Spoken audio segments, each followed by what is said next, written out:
Hello students, good morning.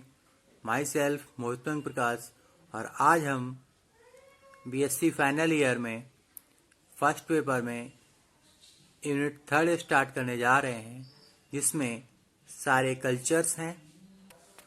उस unit का नाम एनिमल ब्रीडिंग एंड कल्चर्स है। तो उसमें पहला कल्चर है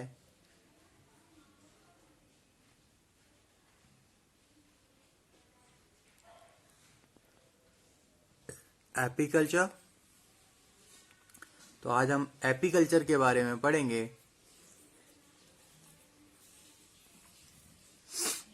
तो आइए देखते हैं एपीकल्चर। ठीक है, रियरिंग ऑफ, जिसे एपीकल्चर को हम हिंदी में मधुमक्खी पालन कहते हैं, और ये रियरिंग ऑफ हनी बीज। अब इसकी सिस्टमेटिक पोजीशन देखते हैं। Phylum arthropoda, class insecta, sub class pterygota, order hymenoptera, family हैवेक्टेसी। ठीक है,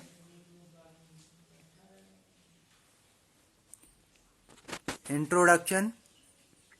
अब बात करते हैं हम इसके इंट्रोडक्शन की। तो इसका इंट्रोडक्शन क्या है, आइए देखते हैं। हनी बीज अत्यंत पॉपुलर कॉमन सामाजिक कीट होते हैं, जिनमें पॉलीमॉर्फिक एवं कास्ट सिस्टम पाया जाता है। हनी बीज वैसे तो पूरे वर्ष एक्टिव रहती है, लेकिन यह केवल जाड़ों में यानी विंटर्स में काम करती है। स्प्रिंग सीजन यानी जिसे हम हिंदी में वसंत ऋतु कहते हैं, स्प्रिंग सीजन में ये फ्लावरिंग होती है। तो यह अपने लिए नए हाइव्स या कॉम्स बनाते हैं। एक एक हाइव में हजारों की संख्या में मेंबर्स रहते हैं। हाइव को हम छत्ता कहते हैं।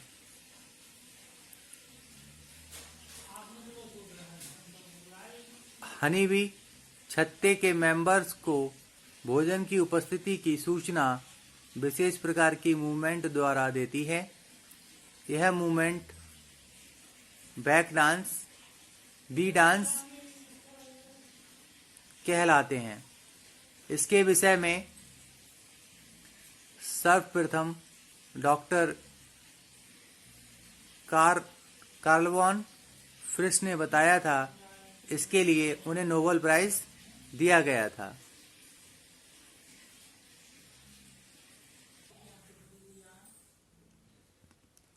यह 2 टाइप्स के होते हैं।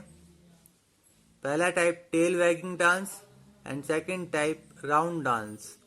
मधुमक्खियां अधिक परिचय कराती हैं और नेक्टर व पॉलन को कलेक्ट करके शहद के रूप में छत्ते की कोशाओं में एकत्र करती हैं।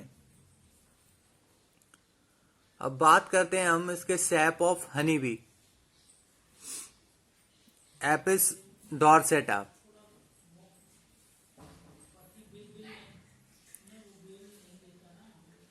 बॉम्बारा और सारंग और रॉक।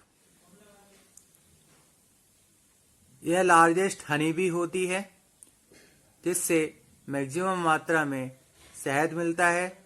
इसके एक कॉम्ब से 60 पाउंड शहद प्राप्त होता है, लेकिन इरिटेबल नेचर के एवं माइग्रेटरी हैबिट के कारण मधुमक्खी पालन के लिए इसका डोमेस्टिकेशन लगभग असंभव हो जाता है।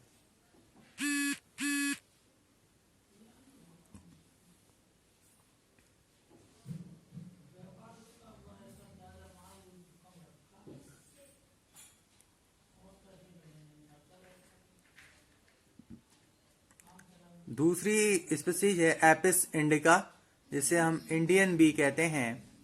यह इंडिया के जंगलों तथा मैदानी भागों में पाई जाने वाली एपिस डॉर्सेटा से छोटी स्पीसीज है जो अंधेरे स्थानों में रहना पसंद करती है। ये कई समानांतर फॉर्म बनाती है। यह सैप जेंटल होती है, इसलिए इसका डोमेस्टिकेशन आसानी से किया जाता है। इसके एक कॉम से 6 या 7 पौंड शहद मिलता है।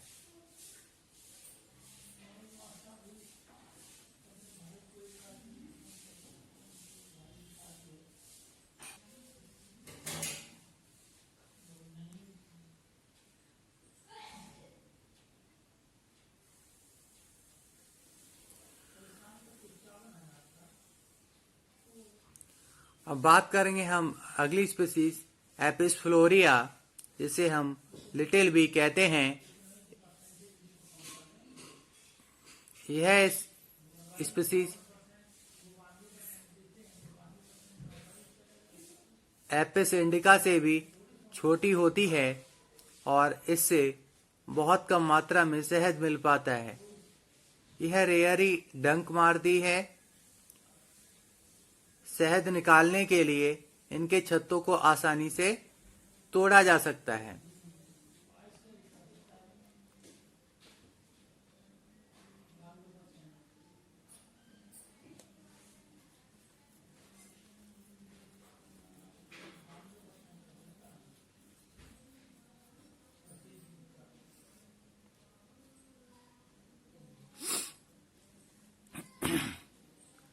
अब बात करते हैं हम इसकी अगली स्पीसीज की, जो एपिस मेलिफेरा। ये यूरोपियन कॉमन नेम इसका यूरोपियन बी है। यद्यपि इस स्पीसीज से कम शहद मिलता है, फिर भी कॉमर्शियल दृष्टिकोण से यह बेस्ट स्पीसीज मानी जाती है। इसका डोमेस्टिकेशन भी आसान है।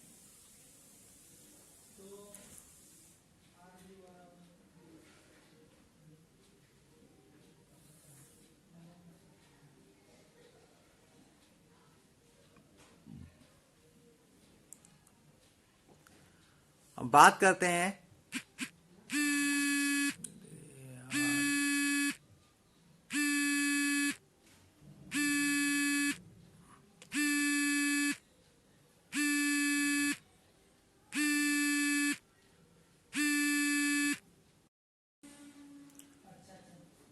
सोशल ऑर्गेनाइजेशन ऑफ हनी बीज। हनी बीज की एक विकसित कॉलोनी में 40,000 से लेकर 50,000 तक इंडिविजुअल होते हैं। इनमें कुछ मेंबर्स फर्टिलाइज्ड एग से तो कुछ मेंबर्स अनफर्टिलाइज्ड एग से बनते हैं।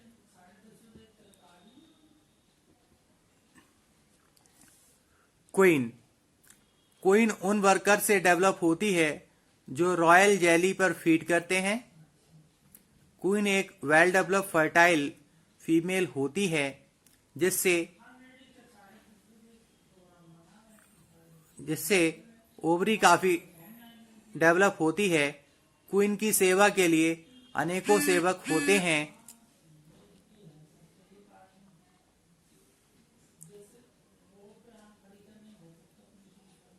इनका मुख्य काम अंडे देना होता है।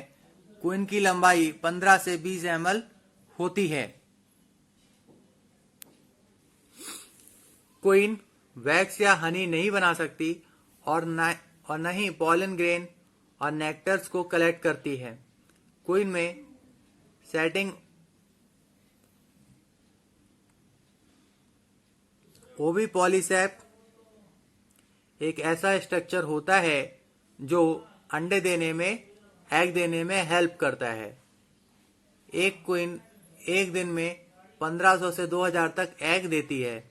जब किसी क्वीन की एग देने की क्षमता समाप्त होने लगती है, जो उसी कॉलोनी का कोई वर्कर रॉयल जेली पर फीड करके एक न्यू क्वीन में बदल जाता है और इसी समय पुरानी क्वीन को बाहर खदेड़ दिया जाता है। कभी कभी जब 2 या 3 क्वीन बनती हैं, तो उनमें से कुछ वर्कर्स के साथ छत्ते से बाहर आकर किसी अन्य स्थान पर नई कॉलोनी बनाने के लिए चली जाती हैं।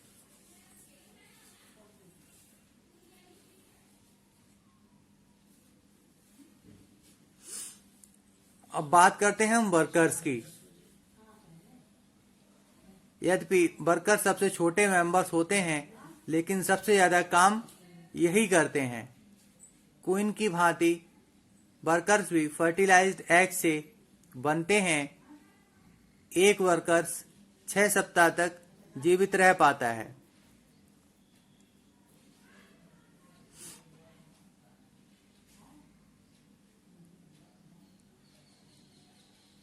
वर्कर्स अपने प्रोबोसिस द्वारा मकरंद को सक करता है।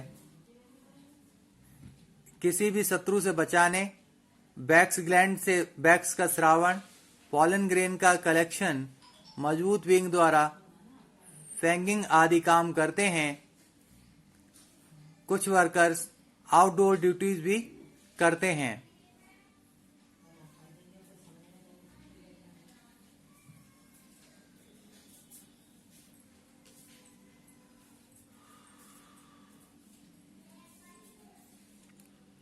इनमें से जो छत्ते के लिए बैग्स बनाते हैं उन्हें बिल्डर्स कहलाते हैं।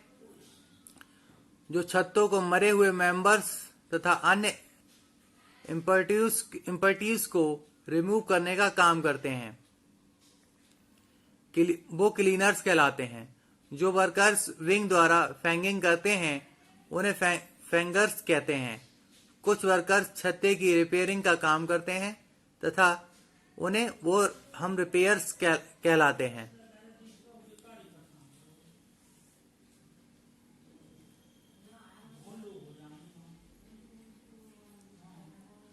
अब बात करते हैं ड्रोन की। ड्रोन्स छत्ते के मेल मेंबर्स होते हैं जो अनफर्टिलाइज्ड एग से बनते हैं। इनका काम केवल क्वीन को फर्टिलाइज करना होता है। अंडे से एडल्ट के बनने तक 24 दिन का समय लगता है। ड्रोन्स में सेटिंग व वैक्स ग्लैंड नहीं होती, वो स्टिंग व वैक्स ग्लैंड नहीं होती, लेकिन रिप्रोडक्शन ऑर्गन काफी विकसित होते हैं। यह अपने सभी कार्यों के लिए वर्कर्स पर निर्भर रहते हैं। तो बच्चों, आज के लिए एपीकल्चर में बस इतना ही। तो आज के लिए हमने एपीकल्चर में इसकी स्पीशीज और इसके जितने भी मेंबर्स हैं उसके बारे में पढ़ा। कल हम इसकी लाइफ साइकिल पढ़ेंगे। आज के लिए बस इतना ही। Thank you.